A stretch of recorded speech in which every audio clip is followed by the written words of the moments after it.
5장 22절부터 25절까지 말씀입니다. 회당장 중에 하나인 야이로라 하는 이가 와서 예수를 보고 발 아래 엎드려 간곡히 구하여 이르되 내 어린 딸이 죽게 되었사오니 오셔서 그 위에 손을 얹으사 그로 구원을 받아 살게 하소서 하거늘 이에 그와 함께 가실새 큰 무리가 따라가며 애워싸 밀더라. 12해를 혈류증으로 알아온 한 여자가 있어. 여기까지만 읽겠습니다. 우리는 낮에 여자에 대한 이야기를 배웠습니다. 여자 귀네라는 여인인데 이 여자는 마리아, 그리고 성경에서 말하는 사마리아 여자, 요한복음에서만 말하면 마리아, 그리고 사마리아 여자, 가늠한 여자, 이런 여자들 이야기할 때 귀네라는 여자를 이름을 썼습니다. 그건 바로 우리에게 똑같이 적용되는 그런 말씀이기 때문에 우리도 그런 여인이다 이런 이야기를 했죠. 마가복음 5장의 이 특징을 가만히 여러분이 살펴보시면 마가복음 5장의 특징을 우리가 알 필요가 좀 있습니다. 왜 이거 알 필요가 있냐면 마가복음 5장의 이 특징을 보면은요, 이런 특징이 있어요. 마가복음 5장의 1절부터 20절까지 말씀을 보면요, 마가복음 5장 1절부터 20절까지의 말씀에 보면 뭐에 대한 이야기가 나와요? 귀신 들린 사람에 대한, 무덤 사이에서, 무덤 안에서 있는 귀신 들린 사람에 대한 이야기가 나와 있습니다. 거기에 있는 귀신은 어떤 단어를 썼냐면 더러운 영, 더러운 마음, 그러니까 푸뉴마 아가달톤이라는 단어를 썼습니다. 그러니까 푸뉴마 아가달토스라는 이 말은 더럽다, 그러니까 깨끗하지 못한 영, 푸뉴마, 깨끗하지 못한 마음, 이것을 귀신이라고 얘기했어요. 여기서 그 귀신이 들려있는 사람이니까 더러운 마음을 가진 사람, 더러운 영을 가진 사람이다, 이렇게 볼 수가 있는 거죠. 그리고 이제 그 이야기가, 귀신 들린 이야기가 다 끝난 다음에 이제 야이로의 딸과 예수의 옷에 손을 댄 여자, 그리고 그 딸이 이제 구원함을 받아서 부활하는 그런 장면이 이제 마가복음 5장 전체에 나와 있는 것을 보아서 여기에 있는 이야기는 바로 이렇게 연결이 됩니다. 어떻게 연결되냐면 이 이야기는 마가복음 3장에 나와 있는 14절 나와 있는, 마가복음 3장 14절에 나와 있는 12를 세우셨으니 자기와 함께 있게 하시고 또 보내사 전도도 하며 15절에 귀신을 내쫓는 권능도 가지게 하려 하심이로라. 16절에 이 12를 세우셨으니 이렇게 되어 있습니다. 그래서 마가복음 3장에는 12 제자를 세웠다라는 얘기가 나오고, 그리고 마가복음 5장에는 귀신 들린 사람에 대한 이야기가 나오고요, 그리고 이어서 회당장 야이로가 나오고, 그리고 회당장의 아내 격이 되는 그 여인, 한 여인, 귀네라는 그 여인이 나와서 12년 동안 혈류증을 앓는 이야기가 나오고, 그리고 그 딸이, 회당장의 딸이 12살인데 그 12살 먹은 딸이 죽었다 하는 그런 이야기가 나와요. 그리고 이제 부활시켜서 살아났다, 달리다굼 해서 살아났다는 이야기죠. 그러면 여기서 우리 이제 이제 성경을 봐야 되죠. 왜 여기서 이제 이어서 이렇게 써 있는지를 우리가 봐야 될 겁니다. 그죠? 그러니까 마가복음 3장에 나오는 12제자가 있죠. 그죠? 그러니까 이 성경은 누구에 대해서 쓴 내용이겠어요? 제자들에게, 바로 나에게, 하나님을 아는 자들에게 쓴 내용이에요, 이 성경책이. 그러면 마가복음 5장은 틀림없이 지금 누구에게 쓴 얘기예요? 제자들에게, 누구? 나에게 쓴 내용이라는 거죠. 그러면은 마가복음 5장 1절부터 20절의 내용은 뭐예요? 귀신 들린 자에 대한 이야기예요. 그죠? 그리고 마가복음 5장 22절에는 회당장 야이로가 나오고요, 마가복음 5장 25절에는 12의 혈류증 여인이 나오고, 마가복음 5장 42절에는 12살 먹은 회당장 딸이 나온다 이 말이에요. 그러면 이게 다 뭐예요? 12제자 또 12년 동안 혈류증 여인, 그리고 12살 먹은 어린아이, 이게 다 같은 내용으로 지금 써 있는 거죠. 그것을 뭔가 설명해 주려고 하는 그런 내용이겠죠, 그죠? 그래서 12제자에게 쓴, 그러면 12제자가 바로 뭐에 걸렸다는 얘기예요? 마가복음 5장에 보면 귀신 들렸다는 얘기예요. 그러니까 무덤 안에서, 무덤 사이에서 있는 귀신 들린 자라고 하는 건 뭐예요?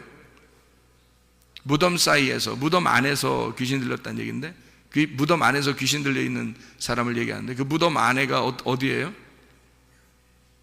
네, 성전입니다. 성전 안에서 귀신 들려 있는 자가 있는 거예요. 누구를 얘기하는 거예요? 예, 지금으로 말하면 나죠. 나. 그러니까 제자를 얘기하는 겁니다. 그러니까 제자들이, 자, 설명을 다시 한번 들어봐야 돼요. 제자들이 귀신 들린 자가 되었다. 귀신 들린 자는 뭐를 하나로 표현하려고 했던 것이다? 회당장 야이로라고 하는 것을 표현하려고 했던 거다. 회당장 야이로는 누구다? 12년 동안 혈류증 여인이다. 12년 동안 혈류증 여인이 피 흘리다가 12살 먹은 어린아이로 죽었다. 여러분이 지금 뭔 얘기하는지, 목사님 뭔 얘기하는 거예요? 이렇게 할지 모르겠지만, 이게 성경을 지금 다시 한번 봐봐요. 지금 뭐라고 설명을 하고 싶은지 한번 잘 보세요. 회당장 야이로는 그 딸이 하나 있었어요. 근데 죽어가고 있었습니다. 근데 피가 계속 흐르면 죽어요, 안 죽어요? 죽죠? 근데 그 여인도 12년 동안 피가 흐르고 있어요. 그렇죠? 참 이상하죠, 그죠? 참 이상한 집안이야. 그죠? 회당장 야이로는 부자예요, 거지예요? 부자입니다. 아주 그 대표적인 사람이에요. 그 나라에서 대표적인 사람인데, 이 사람이 사실은 속에는 어떤 사람이라는 거예요. 예, 피가 유실되고 있는, 죽어가는 사람이란 얘기예요. 그리고 급기야 죽었다는 얘기입니다. 그러니까 이 사람을 살리는 거죠. 그러니까 회당장 야이로가 12년 혈류병 여인이고, 12년 혈류병 회당장 야이로가 자기 딸 12년 동안 살았던 어린아이, 죽음을 앞에 놓고 있는 그 어린아이란 말이에요. 그러니까 이 어린아이와 혈류병 여인을 통해서 지금 누구를 설명하는 거예요? 회당장 야이로를 설명하는 거예요. 회당장 야이로가 어떤 사람이겠어요? 회당장이니까 율법의 사람이죠. 그러니까 율법의 사람이라고 하는 것을 설명하는 거예요. 회당장 야이로가. 그러면 율법의 사람이라고 하는 이 사람은 하나님을 아는 사람이에요? 모르는 사람이에요? 하나님을 아는 사람이죠. 근데 하나님을 아는데 제대로 알아요? 제대로 몰라요? 제대로 모르니까 죽어가고 있는 거죠. 그러니까 제대로 알았다면 죽지 않죠. 그죠? 그래서 이 사람이 예수님을 만나가지고 살려주세요. 왜? 나는 죽어가고 있으니까. 내 딸이 죽어가고 있습니다. 그러니까 그건 자기가 죽어가고 있다는 얘기예요. 그렇죠? 자기 딸이 자기잖아. 그죠? 자기 딸이 자기나 마찬가지라고요. 그러니까 자기가 죽어가고 있습니다. 살려주십시오. 그래서 예수님한테, 회당장이라는 사람이 그 당시에, 회당장이 예수라는 사람을 만날 필요가 있을까요? 만날 필요 없습니다. 그 정도 권세를 가진 사람이, 그리고 그 정도 말씀을 알고 율법적인 그런 사람이 예수라고 하는, 사람들이 좀 이상하게 보는 그런 예수라는 사람을 일부러 만날 이유가 없는 거예요. 근데 예수 안 만나면 다 죽게 생긴 거야. 그러니까 도저히 안 만나면 안 되게 생긴 거예요. 그래서 예수를 꼭 만났어야 되는 거예요. 그러니까 이 사람이 죽어가는 사람이 아니었다면 만날 이유가 없었던 거죠. 자기 딸이 죽어가니까 사정하고 싶어서 만난 거예요. 그죠? 그러니까 이 사람이 지금 어떤 상태냐라고 하는 것을 이 마가복음 5장은 다 설명을 해주고 있는 거예요. 회당장 야이로를 통해서 그가 어떤 사람인지를 설명해 주는 거죠. 그러면은 회당장 야이로의 딸이 나중에 달리다굼 해서 살아나요, 안 살아나요? 여러분 다 내용은 아시죠? 그러니까 뭐 달리다굼 하니까 소녀야 일어나라, 그러니까 일어났죠. 예수님이 세상에 소녀야 일어나라 멋있게 말했는데 진짜 안 일어나 봐요. 얼마나 자세 안 나옵니까? 안 되잖아요. 그러니까 예수님이 딱 손잡고 말해요. 그 시체한테 손 잡는 거 안 되잖아요. 원래 안 되는데 시체를 만지면 안 되거든요. 근데 뭐 그렇게 만져도 회당장이 뭐 꼼짝 못해요. 왜냐하면 자기 딸이니까. 자기 딸을 만졌는데 어떻게 해? 꼼짝 못해. 원래 부정하거든. 만지면 안 되는데 만져. 그래 만지고서 회당 소녀야 일어나라 그래요. 한마디 하니까요 이 아이가 막 온기가 돌아오고 싹 일어납니다. 일어나요. 일어났더니 예수님이 특이하게, 다른 데는 그런 말 안 해요. 다른 데는, 다른 성경에는요 그냥 그냥 일어나라, 일어나라, 의자 들고 가라, 이런 얘기도 하고, 들 것을 들고 네가 가라, 이런 걸어 가라, 집으로 가서 간증해라, 이런 얘기도 하고 그러는데, 특이하게 여기는요 달리다 꿈 하고서 뭐라고 얘기해요? 예, 먹을 거 주라고 그래요. 희한하죠. 이게 특이하게 여기에 나타나는 현상이거든요. 마가복음 5장에. 그러면 여기에 죽음이라고 하는 것은 뭐하고 연결됐다는 걸 얘기하는 거예요. 먹는 거하고 연결됐다는 얘기예요. 아, 잘못 먹으면 죽는구나. 자, 예수님 만나기 전에 먹는 게 있었어요. 누가? 회당장이, 그 가족이. 그죠? 예수님 만나기 전에 먹는 게 있었어요. 근데 그걸 먹었더니 죽어가더라 이거예요. 그래서 예수님을 만났더니 예수님이 내 거를 먹어라, 이제는 먹을 것 좀 줘라 이래요. 그랬더니 그 먹을 거가 파고 먹다, 식사하다라는 얘기인데, 이게 에스티오, 먹다, 개걸스럽게 먹다, 그러니까 살다, 그러니까 살게 해라, 먹어서 살게 하라는 말이거든요. 이 말이요. 달리다 굼, 잠자는 자여 일어나라 그랬습니다. 그러면 일어나라 그 말은 누워있어라의 반대니까, 일어나라 그 말은 자유하라 그 말과 같은 얘기죠. 부활해라, 살아나라, 자유해라, 해방시키겠다, 똑같은 얘기겠죠. 치료해주겠다, 구원해주겠다, 그런 말이잖아요. 자, 일어나라, 달리다 굼입니다. 자유해라. 그러면 억압되어 있으면, 뭔가에 억압되어 있으면 어떻게 돼요? 그러면 누워있는 거고, 죽어있는 거고, 잠자는 자고, 그죠? 뭐에 억압되어 있으면. 그러면 이거를 풀어주고 자유하게 하면 달리다 굼인 거죠. 살아난 거고, 부활한 거고, 구원을 받은 거고, 치료를 받은 거라는 거죠. 그러니까 누워있다라는 말은 병들었다는 얘기고, 일어나라는 말은 치료받았다는 얘기가 되겠습니다. 그죠? 예, 그러니까 다시 말하면 예수 그리스도가 이렇게 왔어요.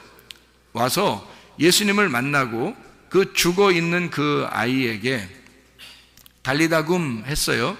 그 말은 예수 그리스도를 만나서 그가 죽어 있는 자가, 그러니까 왜 이런 얘기가 있죠. 나사로도 안 죽었을 때는 예수님이 안 왔죠.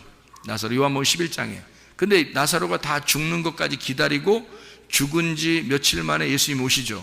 그러니까 죽은 걸 확인하고 오시는 거잖아요. 그죠? 다시 말하면 완전히 죽어야 살린다는 얘기입니다. 완전히 죽어야. 그러니까 이 아이도 완전히 죽은 거예요. 그러니까 내가 완전히 죽은 거야. 자, 누가 죽을 거라는 얘기예요, 여기? 누가 죽었다는 얘기예요? 딸이 죽은 거예요? 회당장 야이로가 죽은 거예요? 회당장 야이로가 얼마나 기세등등한 사람이었겠어요. 이해가 돼요? 그렇게 기세등등한 자기가 그 딸의 죽음 앞에 무너져 버리는 거야. 그러니까 자기가 죽는 거야. 자기가 죽어 있는 그 사람에게, 자기가 죽어 있으니까 예수님이 달리다 굼 시키는 거예요. 이 사람을 살려주는 거란 말이에요. 다시 말하면 내가 죽은 자리에 예수님께서 생명이 되셔서 너를 자유케 하겠다, 너를 치료하겠다, 그 말이죠. 그러니까 자기가 죽은 것이 없으면, 자기가 아직도 살아있으면 죽을 때까지 주님이 기다리는 거죠. 죽을 때까지. 그러니까 요한복음 11장에서도 나사로라고 하는 사람이 죽을 때까지 기다리는 거예요. 그래서 죽고 난 다음에 예수님이 가가지고 나사로야 일어나라, 나사로야 나와라, 이런 얘기 하잖아요. 예, 나오라는 얘기는 어떻게 해요? 해방되라는 얘기죠. 자유하라는 얘기고, 거기 억압되어 있지 말고 풀어져라, 치료가 되어라, 구원받아라 그 말이거든요. 그러니까 너가 지금 완전히 죽은 그 무덤에서 벗어나라 그 말이거든요. 나와라 그렇게 했어요. 똑같은 거죠. 달리다굼 한다고 하는 것은 여기서 진리에 의하여 네가 죽었던 네가 생명을 받아서 네가 일어나 치료를 받아라, 구원을 받아라, 그런 말씀이죠. 그러니까 여기서 특이하게 살려놓고 먹으라 그렇게 해요. 그러니까 먹는 데 문제가 있었다는 얘기예요. 그러면 어떤 거에 먹는 게 문제가 있었다는 얘기예요? 회당장이 먹는 게 문제가 있었다는 얘기죠. 그럼 회당장은 보통 뭘 먹고 살아요? 밥 먹고 살지, 뭐 빵하고 밥 먹고 뭐 이런 거, 음료수도 마시고 포도주도 마시고 이렇게 살겠죠. 그런 얘기겠어요? 설마 그런 얘기겠냐고요? 먹으라 이렇게 할 때 특이하게, 그럼 다른 데도 다 먹는 게 중요한 거라면 예수님이 살려주면 무조건 다 먹여야죠. 먹어라. 그다음에 또 뭐 병 치료해서 다 먹어라. 그리고 또 뭐 하고서 구원시켜 먹어라. 이렇게 다 했어야 되는데 여기만 나온단 말이에요. 여기만 나온다는 얘기, 여기에 어떤 특별한 이유가 있다는 거죠. 먹는 문제가. 그러니까 먹는 문제는 여러분과 제가 잘 알듯이 성경에서 양식, 먹는다 이런 것은 보통 뭘 먹는다는 얘기예요?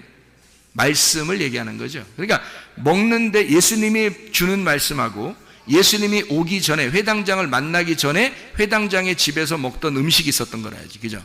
그러면 말씀인데 예수님을 만나기 전에 먹던 양식이 있었고 말씀이 있었고, 예수님을 만나고 난 다음에 예수님이 먹으라고 하는 양식이 있단 말이에요. 그러니까 예수님이 주는 양식을 먹어야 하고 예수님이 주지 않는 양식들이 있었단 얘기예요. 그러면 예전에 있었던 그 예수님이 오지 않았을 때 주던 양식을 회당장의 가족들은 먹었던 거죠.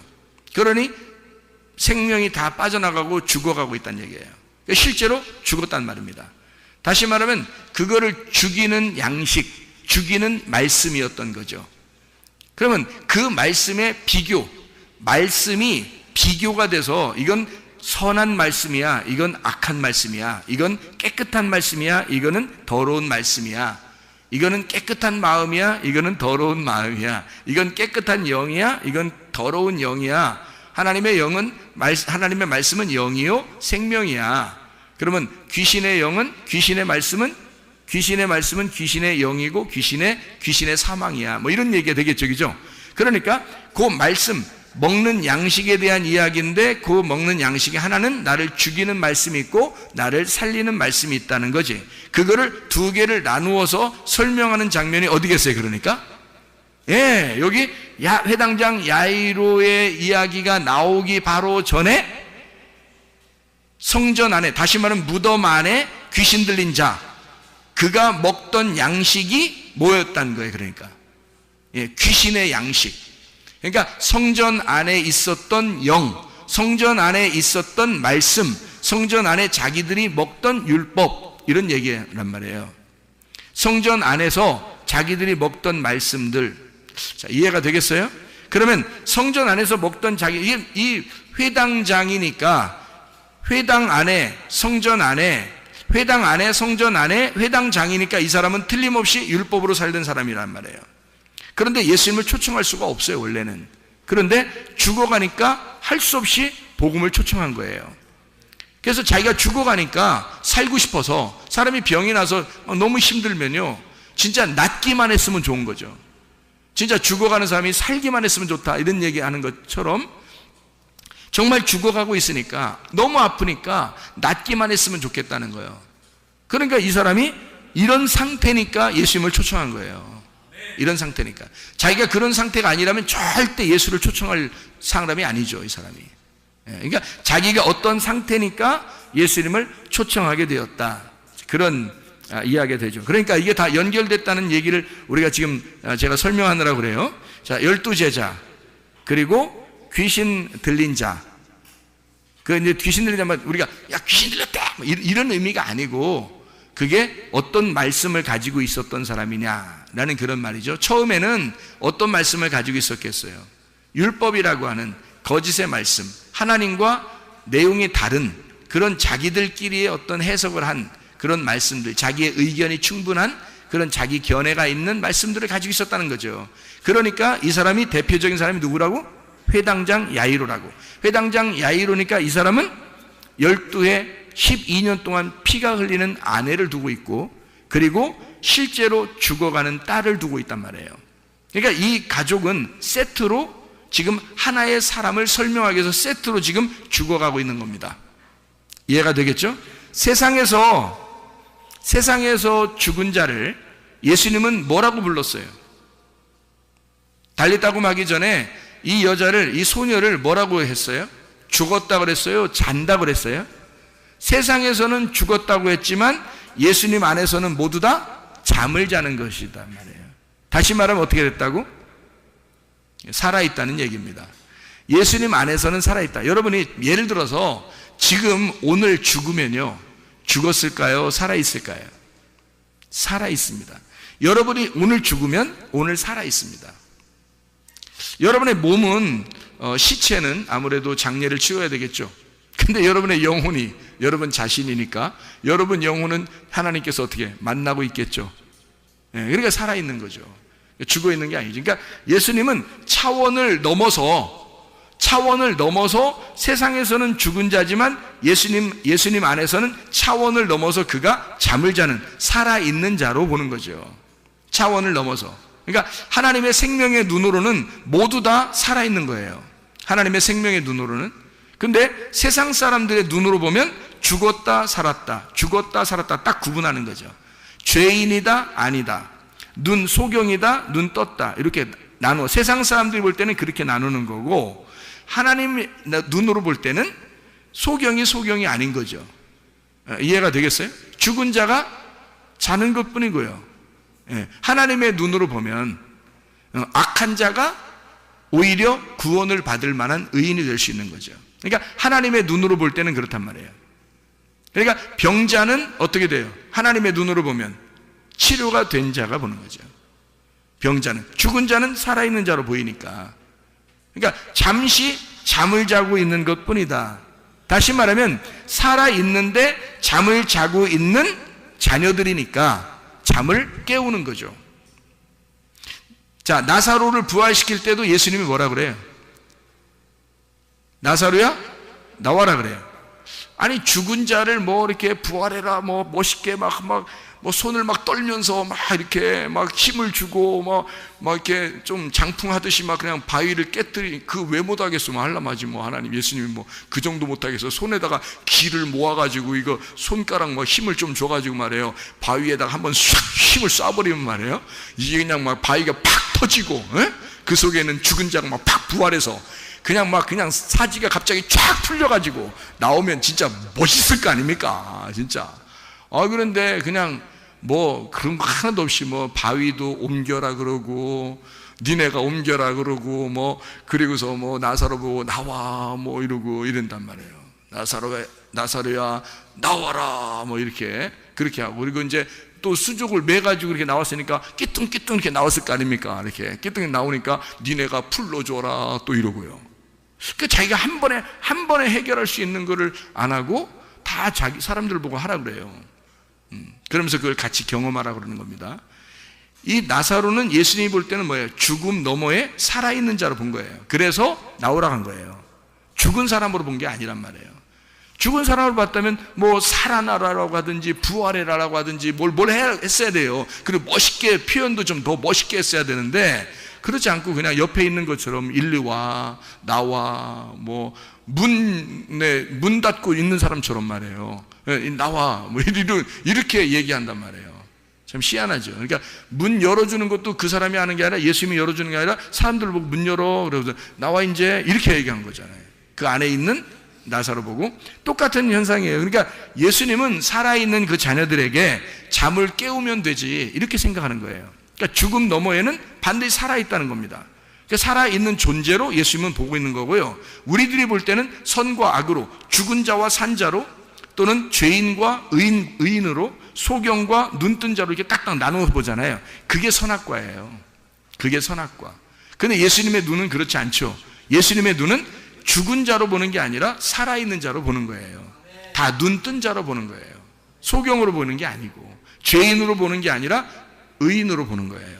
자기가 용서할 거니까, 다 용서했으니까 그렇게 보는 거예요. 그러니까 예수님의 눈에는 다 병든 자로 보는 게 아니라 치료된 자로 보는 거예요. 병든 자가 아니고. 그러니까 그냥 뭐 예수님은 그냥 손을 댔다면 그냥 치료받죠. 그게 예수님이라고 하는 믿음 자체란 말이에요. 예수님이라는 믿음, 그 믿음이 일하시는 거란 말이에요. 그 믿음이. 그러니까 그가 낫는 거죠. 살아나는 거고. 자, 무슨 말인지 알겠죠? 하나님은 그래서 우리를 절대 죽은 자로 포기하지 않는다는 얘기입니다.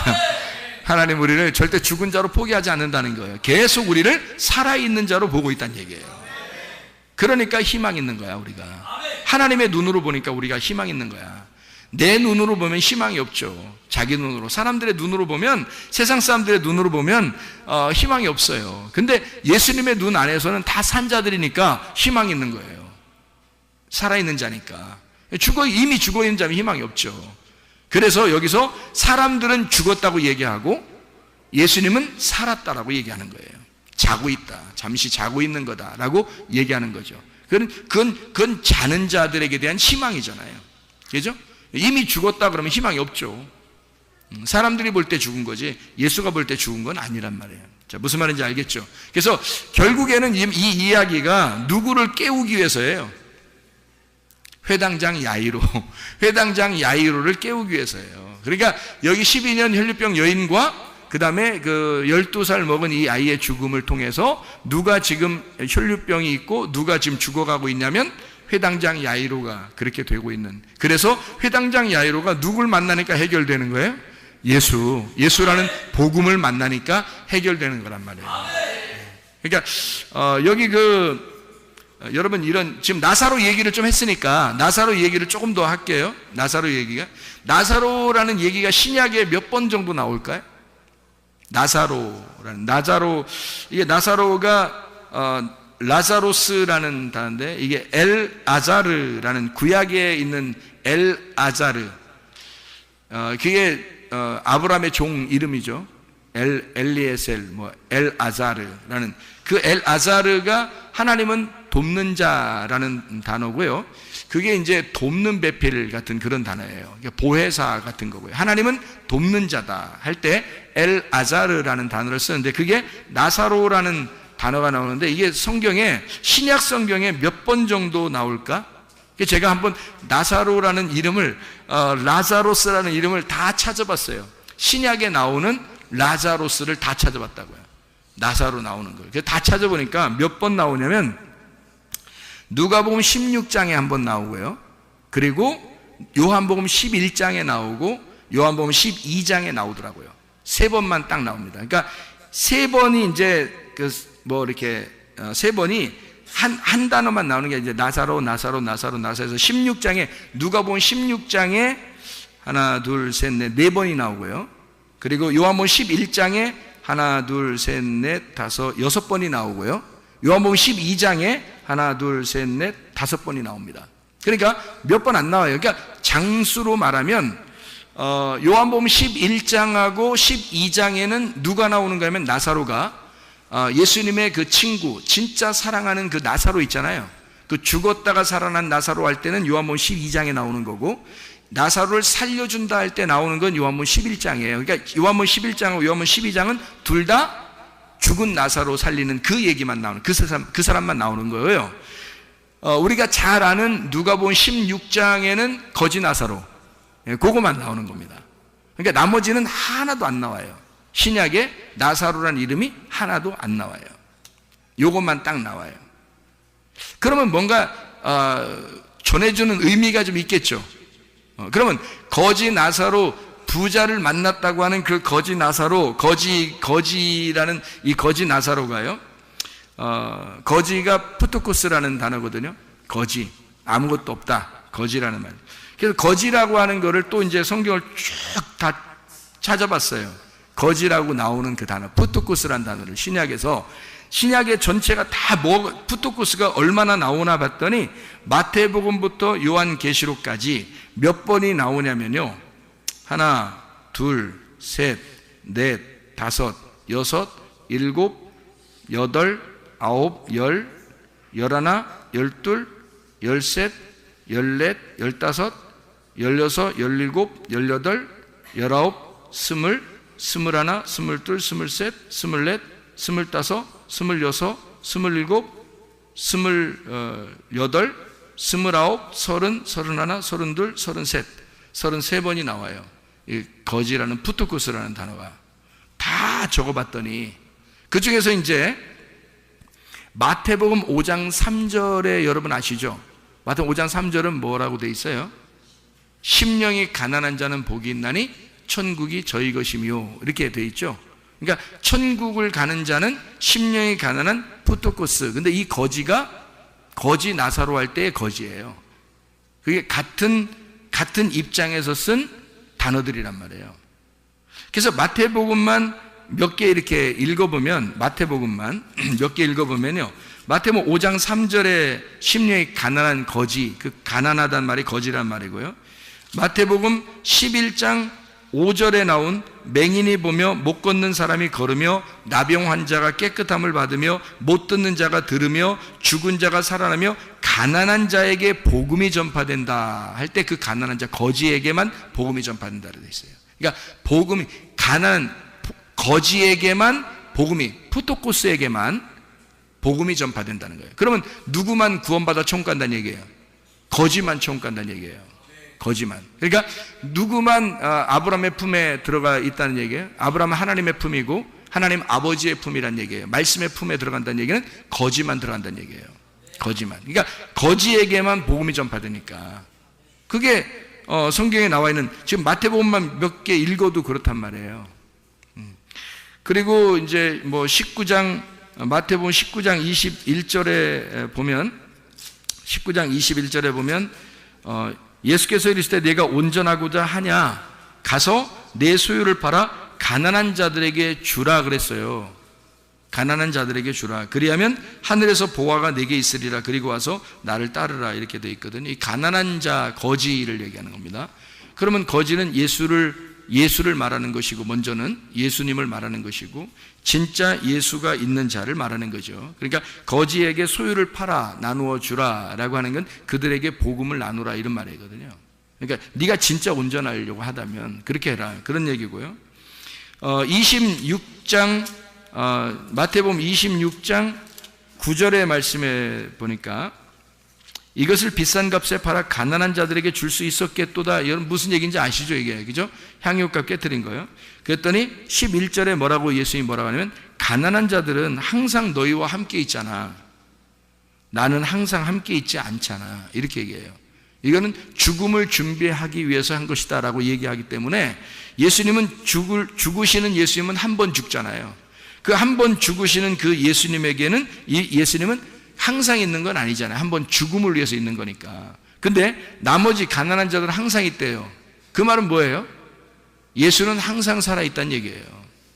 예수는. 그러니까 항상 거지와 함께 있다는 얘기입니다. 거지들과 함께 있다. 그러면 그게 어떤 거지를 말하겠어요? 틀림없이? 예, 심령이 가난한 자를 말하는 거예요. 마음이 가난한 자, 마음이 거지인 자들과만 함께 한다는 얘기예요. 그 사람들만 천국 간다는 얘기예요, 이게. 그러면 여러분 보세요. 마가복음 5장에 회당장 야이로가 거지겠어요, 부자겠어요? 부자죠. 회당장이니까 부자인데, 이 부자를 뭘로 만들어야 돼? 거지를 만들어야 되는 거야. 그래야 이 사람을 구원하는 거야. 그래서 부자라고 이제 성경에 쓴 단어들을 또 제가 한번 다 찾아봤거든요. 플루시오스라는 단어인데, 그 부자라는 단어를 다 찾아보니까 몇 개 정도가 나오냐면, 또 뭐 이렇게 하나 이렇게 뭐 세면 많아요. 이게 좀 있어요, 좀 있는데 뭐 돼요. 읽을까요? 뭐 한 몇 개라고 숫자 안 세도 되겠죠? 이렇게 그렇게 있어요. 그럼 누가복음에만 있는 부자를 한번 볼까요? 누가복음에만 있는 부자. 그러니까 가난한 거지는 지금 마태복음만 봤잖아요. 그러니까 부자는 지금 누가복음 것만 한번 보자고요. 어떻게 나오나, 부자가 특징이 어떤 식으로 나오나 한번 보자고요. 누가복음 6장에 24절을 보면 이렇게 되어 있습니다. 그러나 화 있을진저 너의 부자들이여, 너희는 너희의 위로를 이미 받았도다. 부자는 이미 위로를 다 받았다는 거예요. 그러니까 자기가 이 땅에서 혼자 잔치하는 거예요. 그러니까 하나님 나라의 잔치가 아니고 자기가 혼자 잔치하는 사람이 혼자 잘났다는 거죠. 혼자 말씀 안에서 그냥 잔치하는 거예요, 이 사람이. 이게 부자인데요. 또 12장에 나옵니다. 누가복음 12장. 여러분 12장 보면 뭐 아시죠? 12장. 12장에 16절을 보면 이렇게 되어 있습니다. 또 비유로 그들에게 말하여 이르시되 한 부자가 그 밭에 소출이 풍성하매 할 때 그걸 어떤 부자라고 그래요? 어리석은 부자이죠, 그죠? 어리석은 부자에 대한 이야기가 나와요. 그때 부자란 단어를 쓴 거예요. 플루시오스요. 그리고 이제 그 14장에 12절을 보니까요. 누가복음 14장 12절 보니까 또 자기를 청한 자에게 이르시되 네가 점심이나 저녁이나 베풀거든 벗이나 형제나 친척이나 부한 이웃을 청하지 마라. 그러니까 부자는 데려오지 말라는 거예요. 혼인잔치에 부자는 데려오지 마라. 잔치가 일어나면 부자는 데려오지 마라. 두렵건대 그 사람들이 너를 도로 청하여 네게 가품이 될까 하노라 할 때 그 부자라고 썼습니다. 그러니까 부자는 자기 거를 절대 그러니까 다른 사람에게 구걸을 하지 않는 사람을 얘기하는 거예요. 그러니까 자기가 다 아는 거야. 자기가 다 알고 다 가지고 있고 자기는 풍성한 거예요. 그래서 다른 사람에게 그냥 나눠주면 자기는 구걸 안 해요. 한마디로 구하지 않는단 말이에요. 말씀을 구하지 않아. 자기가 다 가지고 있다고 생각하니까. 16장 1절입니다. 우리가 이제 부자에 대한 이야기. 또 제자들에게 이르시되 어떤 부자에게 청지기가 있는데 그가 주인의 소유를 낭비한다는 말이 그 주인에게 들린지라 이렇게 할 때 1절에 나오고요. 19절에 누가복음 16장 19절에 한 부자가 있어 자색옷과 고운 베옷을 입고 날마다 호화롭게 즐기더라 할 때 나사로 가난한 거지 나사로하고 부자와 거지 나사로 얘기할 때 누가복음 16장에 19절부터 31절까지 설명하는 거 아시죠? 그래서 누가복음 16장에는 1절과 19절과 21절 그리고 22절 이렇게 부자에 대한 이야기가 16장에 나오고요. 그리고 18장에 23절에 보면 18장 23절을 보면 그 사람이 큰 부자이므로 이 말씀을 듣고 심히 근심하더라. 예수님께서 부자가 하나님 나라 들어가는 게 낙타가 바늘구멍 들어가는 것보다 어렵다 할 때 그 말 할 때 그 부자예요. 그 부자는 거기다 또 쓴 겁니다. 25절에도 그렇게 나와 있죠. 그죠? 낙타가 바늘귀 들어가는 것보다 부자가 하나님 나라 들어가는 게 너무 어렵다. 이렇게 할 때 그 부자를 똑같이 썼습니다. 19장 2절 말씀 삭개오라 이름하는 자가 있으니 세리장이요 또한 부자라 이렇게 되어 있죠. 그죠? 부자라. 그리고 21장 1절 말씀 보니까 예수께서 눈을 들어 부자들이 헌금함에 헌금 넣는 것을 보시고 가난한 거지 같은 과부가 드리는 것을 보고 더 크게 드렸다라고 얘기할 때 부자들이 헌금을 냈다 이렇게 얘기하는 그 얘기. 부자들은 자 특징을 보니까 어때요? 지금 우리가 누가복음만 쭉 봤거든요. 특징을. 그럼 부자들은 어떤 특징을 갖고 있어요? 자기가 풍성하죠. 풍성하니까 다른 사람에게 구걸하지 않는 거예요. 그죠? 그러니까 한마디로 말하면 부족함이 없는 겁니다. 자기가 부족하지 않으니까 예수가 필요하지 않겠죠. 그죠? 복음이라는 예수가 필요하지 않아요. 왜냐하면 복음은 가난한 자들과만 함께 있으니까. 그렇죠? 그러니까 부자의 특징을 보니까 여기서 누구 특징이 나와요? 어리석은 부자가 나오고요. 부자가 거지 나설 할 때 그 부자가 나오고요. 그리고 삭개오도 부자라고 나오고요. 그죠? 그리고 헌금 낼 때 부자도 나오고요. 또 청함 받을 때 부자는 청하지 말라 이런 말도 나오고요. 그죠? 그러니까 여기서 이 부자들에 대한 이야기가 이렇게 나오고 거지에 대한 이야기가 나오는데 회당장 야이로라고 하는 마가복음 5장에 회당장 야이로가 부자였죠. 그러니까 뭘 만들어야 돼요? 가난한 거지를 만들어야 돼. 그러니까 부자에서 가난한 거지를 만들려니까 지금 자기가 가지고 있는 걸 다 뺏어야 돼, 안 뺏어야 돼요? 다 뺏겨야 되는 거예요. 그래서 이 회당장이 자기 그 아내인 여인 12년 동안 혈류병, 그러니까 이게 그 피가 계속 흘러나가는 그런 병을 가진 여인, 그리고 그 딸이 죽어가는 그 딸을 바라보면서 자기에게 희망을 다 잃어버린 거죠. 자기가 이제까지 알고 있었던 자기가 가지고 있던 그 부자의 모든 행태가 다 사라지는 겁니다. 그때. 그러니까 예수님 앞에서 자기가 완전히 다 깨지는 거죠. 원래 부자는요, 개를 밑에 두고 자기가 음식을 먹다가 개한테 던집니다.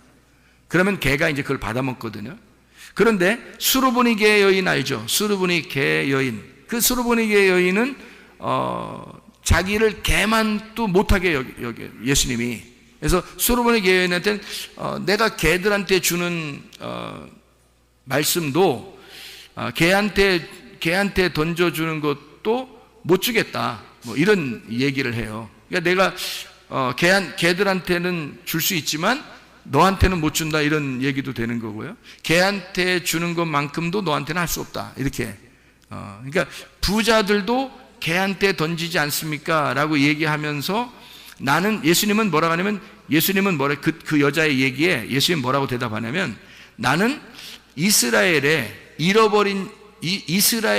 사람들, 이스라엘 내 백성에게 왔지 이방인에게 오지 않았다. 이방인인 이 수르보니게 여인은 그러면 부자도 개한테 던져주는데요, 그러면 개한테 던져주는 그것만 나한테 던져줘도 내가 그걸로 좀 살아나지 않겠습니까? 내 딸이 살지 않겠습니까? 라고 할 때 그 개 있잖아요, 개. 이 개라고 하는 게 이게 퀴나리온이라는 단어를 썼고요. 이게 개가 사냥개 할 때 퀴온이라는 단어입니다. 마가복음, 우리가 지금 보고 있으니까 마가복음 7장의 28절 말씀이에요. 마가복음 7장 28절 말씀. 여자가 대답하여 이르되 주여 올소이다. 상 아래 개들도 아이들이 먹던 부스러기를 먹나이다 라고 자기에게 지금 자기를 취급을 뭐라고 한 거예요? 이 수르보니게 여인은 지금 자기를 뭐라고 취급한 거죠? 개라고 취급한 거예요. 내가 개인데요, 나 개인데 개는 부스러기라도 먹지 않습니까? 그러니 내가 개인데 나한테 좀 던져주세요. 그러니까 나사로가요, 부자와 거지 나사로에서 그 나사로가 누구하고 함께 먹고 있었어요? 누가 나사로의 그 헌대를 핥고 그랬어요? 개입니다. 이상하죠? 특징적으로 개하고 거지하고 같이 나와요. 개하고 거지하고, 그리고 개하고 이런 수르보니게 여인하고 같이 나오죠. 그러니까 이 개는 어떤 특징을 가지고 있냐면 부자의 상에서 떨어지는 부스러기를 먹는 이방인들을 얘기하는 거고, 그리고 죄인을 상징하는 거죠. 그게 개란 얘기입니다. 그리고 이 사람들은 특히 자기가 내세울 게 하나도 있어요, 없어요? 없죠. 그러니까 거지라는 거예요. 거지. 근데 문제는 부자가 천국 가는 게 아니라 거지가 천국 간다고 성경에 나오는 거예요. 부자는 다 천국을 못 갑니다. 그래서 이걸 구분을 일부러 부자와 거지로 딱 나눈 거예요. 부자는 천국 못 가게 돼 있고 거지는 천국에 가게 돼 있는데, 그 거지를 푸토코스라고 그러고 이거를 가난한 자들에게만 복음이 전파된다고 그렇게 말해라. 가난한 자들에게만. 그래서 이 가난한 거지에게만 복음이 들어갈 것이고, 복음이 들어간 사람들만 구원받아 아브라함의 품, 하나님 말씀의 품, 하나님의 품에 들어간다. 요걸 설명하는 거거든요. 그러면 반드시 뭐가 돼야 되냐면 부자는 거지가 돼야 된다는 얘기예요. 무슨 말인지 알겠습니까? 이 땅의 얘기를 하는 게 아니에요. 이게 여러분이 알고 있는 것들을 얘기하는 겁니다. 여러분이 알고 있는 것들을 얘기하는데요, 여기 회당장 야이로는 자기가 알고 있는 것들이 있을 겁니다. 충분히, 그죠? 자기 지식이 있을 거고, 자기 생각이 있을 거고, 자기 의견이 있을 거예요. 자기 견해가 충분히 있을 거란 말이에요. 그런데 이거를 싹 다 뺏겨서 거지가 되지 않으면 회당장 야이로는 희망이 없어요, 하나님이 보실 때. 그래서 이걸 다 뺏어놔야 돼요. 다 뺏으면 거지가 되는 거거든요. 자기가 알고 있었던 게 있고 회당장인데 다 뺏으려니까 어떻게 해요? 다 쳐버리는 거죠. 주변을, 이 사람이 가지고 있는 모든 소유를 다 쳐버리는 겁니다. 그럼 이 사람이 깨끗한 자기만 딱 나오겠죠? 거지로 나오는 겁니다. 그러니까 한마디로 옷을 이거 입고 저거 입고 계속 겹겹이 입었는데 옷을 싹 벗겨놓고 그냥 알몸땡이로 딱 예수님 부르는 거예요. 그러니 그 앞에서 예수님 앞에서 뭐라고 얘기하겠어요? 자기가 잘난 체를 하겠어요? 뭐 하겠어요? 다 죽어가고 있는데, 지금 딸이 지금 앞에서 죽어가고 실제로 죽었는데, 그러는데 거기 앞에서 예수님 앞에서 뭔 잘난 체를 하고 있으며 회당에서 내가 율법에서는 내가 이렇게도 행하고 저렇게도 행하고 내가 이런 사람인데요, 당신은 뭘 얘기하러 이 땅에 왔습니까? 하면서 부자들은 그렇게 얘기하거든요. 바리새인들은 그렇게 예수님을 대적하고 그러거든요. 그런데 이 사람은 할 말이 없어요. 왜? 자기 죽어가니까. 그러니까 완전히 이 사람 거를 빼내서 부자를 거지, 개로 만들어버리는 거예요. 이게 쉬운 거냐고, 이게. 부자를, 겹겹이 옷을 껴입은 부자를 개 만들어버리는 겁니다. 이게. 이런 작업이에요.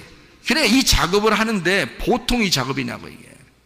그러니까 사람 하나 작살 내버리는 거예요. 한마디로. 사람 하나 병신 만들어버리는 거야. 그리고서 개 만들어서 구원하겠다는 거예요. 주님이. 개 만들어서. 그러니까 거지 만들어서 구원하겠다는 거예요. 여러분 잘났으면 얼마나 잘났어요? 어떻게 해야지 구원받아요? 내 개입니다.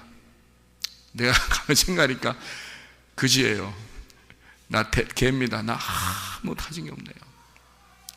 나 진짜 주님의 복음만 필요합니다. 나 살려주세요. 나를 치료해 주세요. 나를 거듭나게 해주세요. 내 생각 다 빼버리고 주님 생각으로만 살겠습니다. 내 믿음 빼고 주님 믿음으로 내가 살겠습니다. 내 말씀 다 빼고 주님 말씀으로만 살겠습니다. 이거는 거지만 구걸하는 거예요. 거지만 구걸하는 거예요. 이 사람이 거지가 안 돼서는 예수님을 초청할 수가 없습니다. 거지가 되니까 초청하는 거예요. 예수를. 그리고 예수는 그의 죽음을 살려버리는 겁니다. 그 집안에 죽어가는 그 집안을 살려버리는 거예요. 여러분의 집안이 잘 되는 역사, 여러분 몸이 잘 되는 역사, 여러분의 그 잘못된 모든 문제들이 갑자기 잘 되는 역사는 예수가 초청되면 됩니다. 예수가 예수의 말씀이 여러분 안에 들어오시면 되는 거고요. 예수의 믿음이 여러분의 가정에 강타하면 되는 것입니다. 자기가 할 수 있는 게 아니에요. 내가 할 수 없을 땐 다 내려놓는 겁니다. 그냥 거지가 되는 거예요. 그냥 개가 되는 것입니다. 그러면 주님이 그냥 살리는 거야. 이 사람을. 그 구원이야. 그게 치료고, 그 말씀의 역사, 그 믿음의 역사가 들어오는 되는 것입니다. 내게 아니야. 내가 가지고 있었던 거 아니야. 이제까지 가지고 있었던 거 아니고 예수가 가지고 와야 되는 거예요. 예수의 복음이 와야 돼. 치료가 와야 돼. 그 믿음이 와야 돼. 내 거 아니고 예수께 와야 되는 거예요. 그게 와야 구원받는 것입니다. 그래서 거지만 복음이 들어간다는 것입니다. 거지만 자기가 뭐 좀 알고 있다, 교회 생활 뭐 오래 했다, 다 소용없어요. 그게 뭐냐고. 그게 뭐가 대단해서.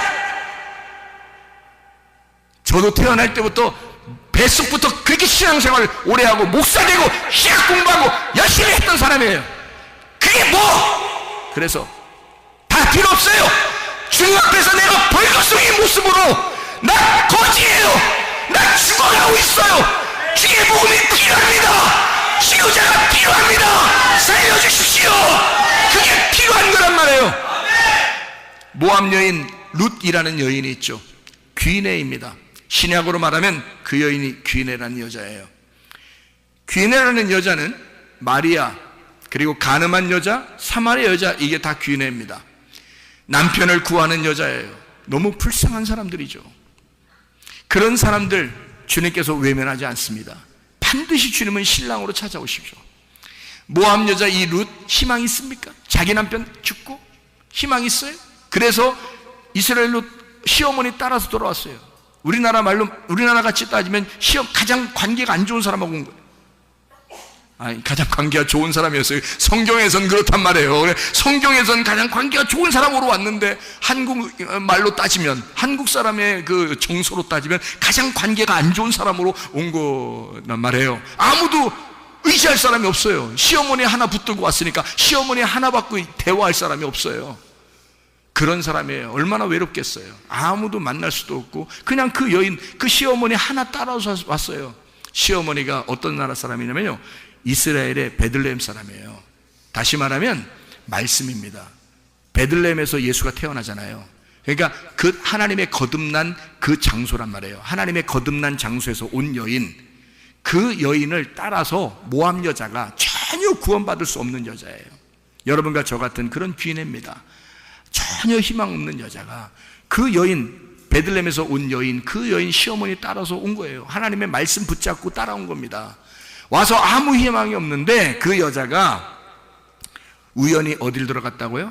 하나님의 계획 속에서 보아스의 밭에 들어갔어요. 보아스의 밭에 들어갔는데 세상에 놀랄 일이 벌어진 거예요. 그 땅이 보아스의 밭인 거예요. 그래서 거기에 들어가서 막 웃음꽃이 없었던 보아스의 밭에 룻이 들어가니까 갑자기 이쁜 여인이 하나 오니까, 여러분과 제가 아무리 얼굴이 못생겼어도요, 주님은 이쁘게 보십니다. 교회, 보아스의 밭이 교회인데요, 이 교회에서 여러분 다 누가 못생겼어, 누가는 뚱뚱해, 누구는 키 작아,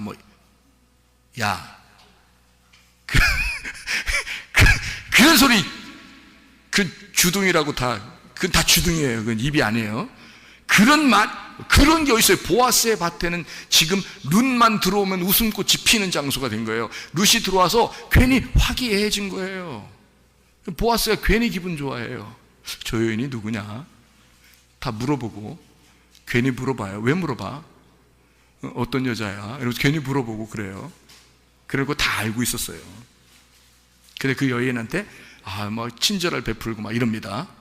그 여자가 누구의 지시를 받고 또 들어오냐면요, 시어머니의 지시를 받고 둘이 이제 작전을 세우는데, 시어머니의 그 작전에 싹 이제 계획을 세워가지고요, 그 시어머니가 뭐라 했어요?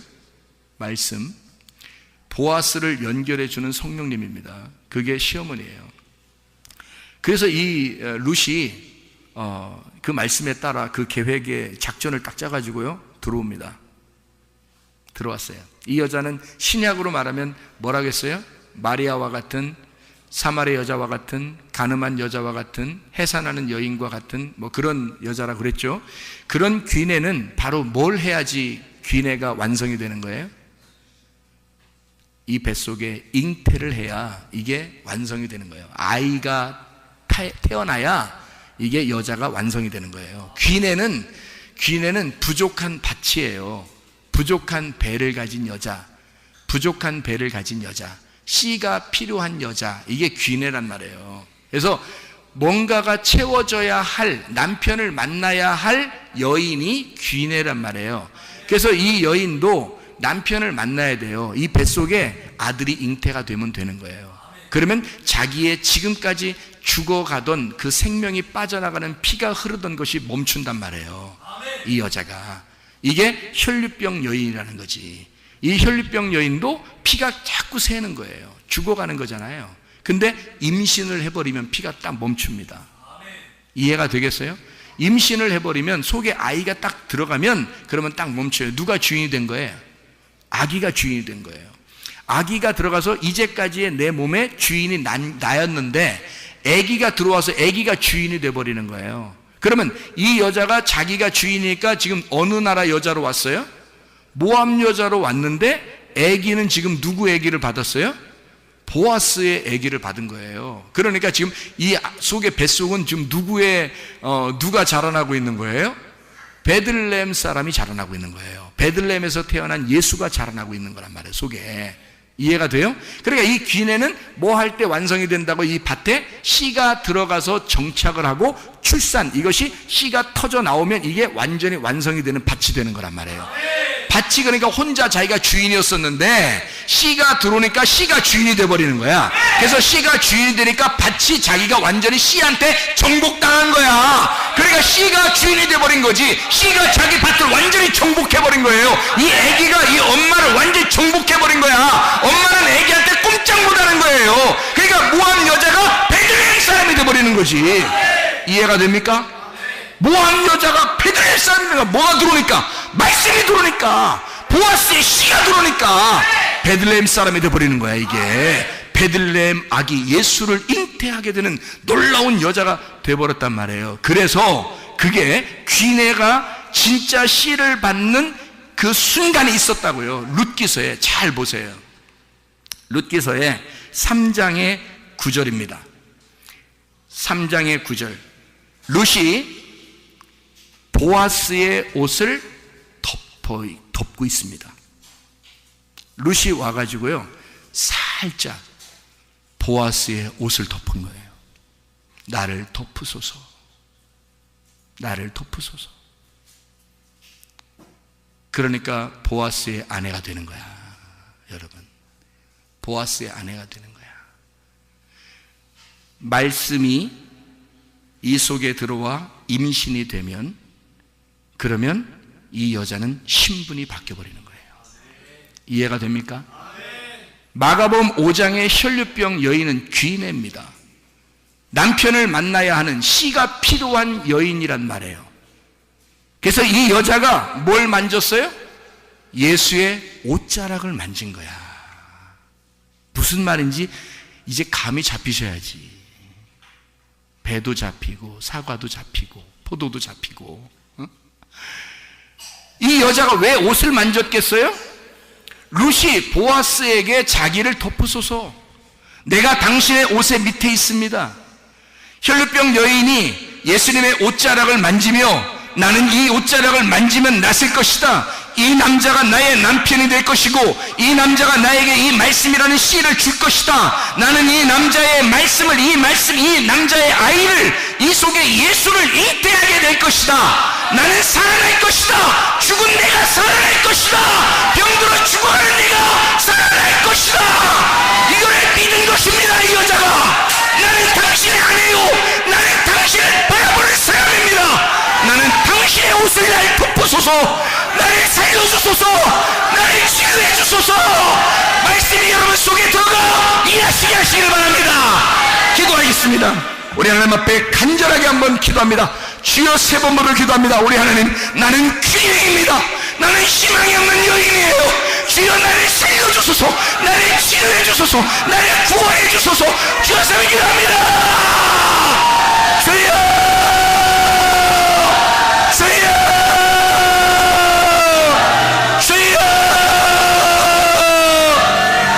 아버지 역사하시고 인도하심을 믿습니다.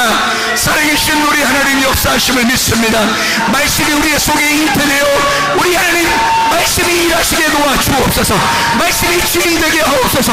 믿음이 주인되게 도와주옵소서. 생명이 주인되게 도와주시옵소서. 우리 하나님, 주 예수가 우리의 목자 되게 하셔서 내 모든 결핍을 가져가 주시고 내 모든 부족한 걸 채워주시고 예수가 나의 목자가 되셔서 나의 모든 구원자가 되셔서 우리 하나님 치료자가 되실 줄로 믿습니다. 말씀이 일하게 하옵소서. 주의 뜻대로 살게 도와주시옵소서. 우리 하나님, 예수의 이름으로 명령하며 그들이 이루어진 놀라운 역사가 일어나게 도와주시옵소서. 우리 하나님 아버지, 사랑과 은혜를 감사드립니다. 아버지의 말씀이 우리의 속에 들어가 역사하시옵소서. 우리의 속에 들어가 우리의 주인 되시옵소서. 우리의 목자 되시옵소서. 말씀 우리의 속에 들어가 그들이 역사해 주시옵소서. 나사렛 예수의 이름으로 보다 더 주시나 묶임받고 떠나갈지어다, 떠나갈지어다, 떠나갈지어다. 우리 하나님 역사해 주시옵소서. 그대로 치료자가 역사하시옵소서. 하나님의 말씀이 인도해 주시옵소서. 우리의 목자 되시옵소서. 말씀이 일하시옵소서. 예수 그리스도 존귀하신 일 받들어 기도 올리옵나이다. 아멘. 우리 하나님 말씀이 여러분에게 들어가서 역사하시기를 소원합니다. 요한복음 15장 7절의 말씀에 보면 너희가 내 안에 거하고 내 말이 너희 안에 거하면 너희가 원하는 대로 구하라, 그리하면 이루리라, 그런 말씀입니다. 그 말은 여러분에게 자주 설명을 했는데 그 말이 어떤 말이에요? 하나가 되란 말입니다. 너희가 내 안에 거하고, 그 말은 자기가 찢어진다는 얘기야. 자기가 죽으신다는 얘기야. 내가 먼저 죽을 테니까 너희가 내 안에 들어와라, 그 말이고, 내 말은 레마입니다. 레마가 너희 안에 들어가면, 이런 말이거든요. 내 말이 레마인데 그 레마가 너희 안에 들어가면, 그러면 네가 원하는 대로 구하라. 자기 말이 레마인데 레마가 우리 안에 들어온다는 얘기는 내가 어떻게 해야 들어오는 거예요? 예수님이 자기가 자기를 찢어 죽이고 우리를 품에 안았어요. 그러면 예수의 레마가 우리 안에 들어오려면 우리는 어떻게 해야 돼? 우리 가슴이 찢어져야 되겠죠. 우리 가슴이 찢어지고 자기 말 레마가 들어와야 된단 말이에요. 그러면 우리 가슴 안에 뭐가 들어와 있다는 얘기? 레마가 들어와야 된다는 얘기. 그러면 이 레마는 뭐예요? 로고스가 있고 레마가 있잖아, 성경에서. 그럼 왜 레마를 우리에게 들어와야 된다고 그러는 거야? 레마가? 로고스는 하나님 말씀을 얘기하는 거고요, 레마는 우리에게 경험된 말씀을 얘기하는 겁니다. 내 안에 들어온 말씀, 해석된 말씀, 내 안에서 해석된 말씀, 내가 경험한 내 가슴에 온 말씀, 나에게 말씀하신 그 가슴에 온 말씀, 이걸 레마라 그래요. 그 말씀이 여러분에게 오잖아요. 그럼 그 말씀이 여러분을 일하십니다. 그 말씀이 여러분 안에 들어오면 그 말씀이 여러분 속에 들어가서 일하기 시작해요. 그러면 가정의 문제도 해결되고요, 여러분 병의 몸의 문제도 해결됩니다. 그리고 사업의 문제도 해결되고, 이상하게 자기는 그 말씀을 사모하고 그냥 가만히 있는데 하나님이 역사하기 시작하는 거예요. 그 말씀이 들어가서 이상하게 자기 주변을 막 바꿔놓기 시작하고 일하기 시작합니다. 실제로 하나님의 말씀이 역사하기 시작하는 거예요. 그걸 여러분이 경험하셔야 된단 말이에요. 하나님은 살아계십니다. 죽은 하나님이 아니에요. 그 소녀를 달리다고 해서 살리는 그 하나님은 지금도 살아 역사하신 하나님입니다. 너희가 내 안에 거하고 내 말이 너희 안에 거하면, 그 말씀이 너희 안에 들어가 너의 원함이 나의 원함이 될 것이고, 내 원함이 너의 원함이 되어서 네가 원하는 대로 그대로 다 이루어질 것이다. 다시 말하면 너의 원함과 내 원함이 같은 거니까, 너의 가슴 속에 그 말씀을 받은 그 말씀과 내가 같은 거니까, 서로 하나니까 나의 소원이 너의 소원이고 너의 소원이 나의 소원이야. 그러니까 네가 생각만 해도, 네가 원하기만 해도 다 이루어진다는 얘기지. 이해가 되십니까? 그 말씀이 일하시도록 여러분이 스스로 주님을 의지하시길 바랍니다. 주님을 믿고 의지하는 거예요. 주님 맡아주세요. 주님 내가 아닙니다. 주님이 하셔야 됩니다. 주님이 일하셔야 합니다. 보세요, 내가 회당장 같은 야이로라면 12년 동안 피가 흘러야 하고 그 소녀처럼 죽어야 합니다. 그러면 주님이 그때 달리다금 일으키는 거예요. 죽은 나사로야 살아나라. 그렇게 되는 거죠. 그러니까 부자는 동일하게 부자들끼리 연결되죠. 그러면 부자들은 다 하나같이 다 납작하게 만들어 놓습니다. 하나님이 거지를 만들어 놓고, 거지가 되면 그때 구원하는 거예요. 삭개오가 부자였죠. 근데 그 부자는 어떻게 돼요? 삭개오 부자가 돌 무화과 나무 위에 올라가니까, 그러니까 그 바로 밑에 타이밍이 딱 맞는 겁니다. 거기서 타이밍이 맞잖아요. 그러니까 돌무화과가 뭐 하는 게 돌무화과예요? 돌무화과. 나무가 돌 같은 거야. 한마디로 말하면 열매가 안 맺는 무화과 나무예요. 열매가 안 맺는 무화과 나무니까 씨가 없는 거야. 씨가 없는 삭개오가 자기가 씨 없다고 고백하는 거예요. 나 사실 씨 없는 죽은 자예요. 내가 귀냅니다. 나 죽은 자예요. 그래서 돌무화과 위에 올라가서 기다리고 있는 거예요. 주님을 보기만 하고 싶은 거예요. 알고 싶은 거예요. 주님이 가다가 돌무화과 위에 올라가 있구나. 너 거지 됐구나. 너 씨 없다고 나에게 이렇게 고백하는 거 보니까 거지 됐구나. 내가 오늘 네 집에 갈게. 가난한 자에게만 복음이 전파되는 거니까, 가난한 자만 구원하는 거니까 네가 오늘 거지 나사로가 됐구나. 그러면 나는 너를 구원해야지, 이 말입니다. 이해가 돼요? 그러니까 부자를 거지 만들어서 구원해야 되니까 이런 놀라운 일이 어딨냐고요. 그러니까 하나님께서 그걸 깨뜨려 버리는 겁니다. 이 속을 다 부셔버리는 거예요. 그리고 날 찢어버리는 거야. 그리고 하나님의 레마의 말씀을 집어넣는 거죠. 그럼 그 말씀이 들어와서 내가 거지니까 내 힘 하나도 없는 거죠. 내 힘 하나도 없으니까 그 말씀을 의지하는 겁니다. 주님, 말씀이 들어오셔서 말씀이 일하시겠구나. 주님 일하십시오. 나는 힘 없습니다. 나는 그대로 이 생활을 그대로 할 테니까, 나는 그대로 생활을 하고 있지만 난 주님만 의지하겠습니다. 주님이 일하실 거라는 난 믿습니다. 결국에는 그렇게 치료받을 걸 난 믿습니다. 결국에 그렇게 문제가 해결될 걸 난 믿습니다. 그렇게 하나님께서 결국엔 나에게 이런 물질적인 것도 해결해 주실 걸 믿습니다. 나는 주님을 의지합니다. 그대로 가겠습니다. 그러나 주님께서 일하십시오. 그러면 주님이 바쁘시고 우리는 하나도 안 바쁜 거야. 우리는 하나 주님께 다 맡겼으니까, 내 모든 결핍을 주님께 맡겼으니까, 그러면 주님은 바쁘셔. 나는 그때부터 편한 거야. 그러면 어느 날 해주시는 거야. 우리 마음을 편하게 해주시면서 그대로 일을 이루시는 거예요. 하나님께서요, 너 나 잘 믿고 있구나. 네가 거지니까, 아무것도 가진 게 없으니까 네 마음 평안하지? 그렇습니다. 주님, 나 아무것도 가진 게 없어요. 그러니까 평안해요. 주님만 의지할 수밖에 없으니까 그 말씀이 내 가슴을 찢고 들어와. 나의 주인 되십시오. 그 말씀으로 일하십시오.